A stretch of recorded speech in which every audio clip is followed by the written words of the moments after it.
Алхамдулилля, уассалату вассаламу аля расулилля. Оразаға байланысты мынандай сұрақтар қойылып жүр. Сәресіне ұйықтап қалған адам оразаны қалай ұстайды?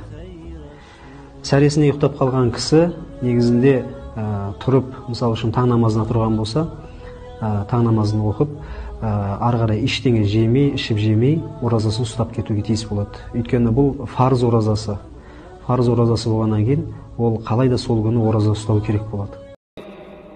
Кейде шыны керек сұрап жатады. Таңертең сәресіге тұра алмай қалуы мүмкін. Кешке аузымды бекітіп жатсам бола ма дейтіндер бар.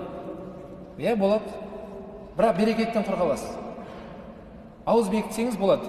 Түнгі сағат 12-ден ба аузын бекітіп алып ұйықтадыңыз жатып, таңертең таң намазға бірақ ояндыңыз. Сәресіге тұрмадыңыз. Рамазан оразаңыз қабыл ма? Иә, қабыл иншалла. Бірақ неден құр қалдыңыз? Берекеттен құр қалдыңыз. Бауырлар, онда берекет жіберіп алмайық. Оның сондағысы бір ай уақыт арасы өте лезде өтіп кетеді.